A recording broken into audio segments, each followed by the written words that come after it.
सिल्लोड तालुक्यातील आमठाणा येथील नागरिकांना दरवर्षी बावळा नदीवरील पुराचा मोठा फटका सहन करावा लागतोय। मानक संपादक धनंजय हजारी, सिल्लोड। पावसाळ्याच्या दिवसात नदीला आलेल्या पुरामुळे गावचा संपर्क पूर्णपणे तुटून जातो। विशेष म्हणजे गावच्या पलीकडील भागात जाण्यासाठी कुठलीही सोय उपलब्ध नसते, त्यामुळे दवाखान्यात उपचारासाठी जाणाऱ्या रुग्णांना मोठा त्रास सहन करावा लागतो। शाळेत जाणाऱ्या लहानग्यांनाही धोका पत्करून नदी पार करावी लागते। अनेकदा विद्यार्थ्यांना शिक्षणापासून वंचित राहावं लागतं, तर गंभीर आजार असलेल्या नागरिकांचे प्राण धोक्यात येतात। स्थानिक ग्रामस्थांचा आरोप आहे की प्रशासनाकडून या गंभीर समस्येकडे वर्षानुवर्ष दुर्लक्ष केलं जात आहे। आजवर कोणतीही ठोस उपाययोजना करण्यात आलेली नाही। छोटासा पूल किंवा संशयित मार्ग उभारण्यात आला तर या समस्येतून कायमस्वरूपी दिलासा मिळू शकतो। दरवर्षी पावसाळ्यात आमठाणा गाव पुरामुळे वेगळं पडतं। नागरिकांचे दैनंदिन जीवन विस्कळीत होतं आणि मुलांचं भविष्य धोक्यात येते। त्यामुळे आता तरी शासन आणि प्रशासनानं तातडीनं लक्ष घालून योग्य उपाययोजना करावी, अशी जोरदार मागणी ग्रामस्थांकडून होत आहे। आज या ठिकाणी आमठाण्यामध्ये बावळा नदीला पाणी आल्यामुळं आज ही ॲम्ब्युलन्स पुलाच्या बाहेर थांबलेली आहे आणि गावामध्ये डिलिव्हरी पेशंट अर्जंट डिलिव्हरी 9 महिना चालू आहे।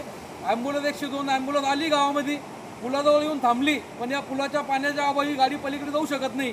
या पुलासाठी शासनाने, आमदाराने, खासदाराने, या पालकमंत्री संजयजी शिरसाट साहेब या आमच्या गावाची अशी दशा होईल, याच्याकडे जर तुम्ही लक्ष देऊन आमच्याकडे पहा, नाही तर तुम्हाला आम्ही 15 दिवसामध्ये तुमच्या घरापुढे उपोषणाला बसणार आहे। ही ॲम्ब्युलन्स तुमच्या दारापुढे येऊन उभी आहे। ही ॲम्ब्युलन्स डिलिव्हरी पेशंटसाठी गावात यायले। आज या ॲम्ब्युलन्सला पेशंट पलीकडे, गाडी अलीकडे व्हायले।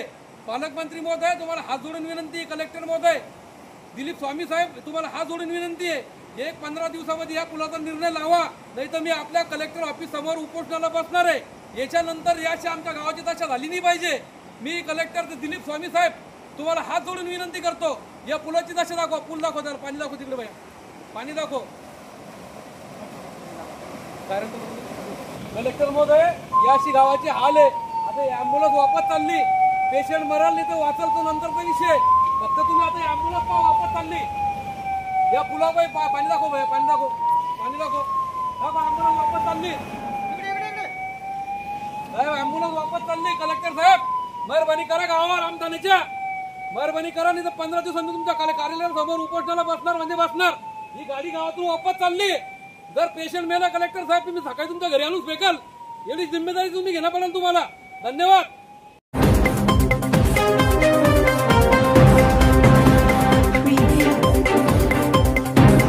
तराडखेड तालुका, जिल्हा बुलढाणा या गावामध्ये मागील काही दिवसांपासून ग्रामस्थांमध्ये भीतीचं वातावरण निर्माण झालंय, कारण दररोज रात्री या भागात तडस हा प्राणी आढळून येत आहे। विशेष म्हणजे हा प्राणी रात्री गावात शिरून कोंबड्यांचे आतडे खात असल्याची अनेकदा नोंद झाली आहे। धाड प्रतिनिधी अबुजर मिर्झा, गावकऱ्यांच्या मागण्यानुसार तडस रात्री उशिरापर्यंत अंगणात किंवा कोंबड्यांच्या पिंजऱ्याजवळ येतो आणि कोंबड्यांवर हल्ला करतो। त्यामुळे ग्रामीण भागात लोकांना रात्री उशिरापर्यंत बाहेर पडायलाही भीती वाटते। ग्रामस्थांच्या दैनंदिन जीवनावर याचा मोठा परिणाम होत असून लहान मुले व महिलांच्या सुरक्षिततेबाबत चिंता व्यक्त केली जात आहे।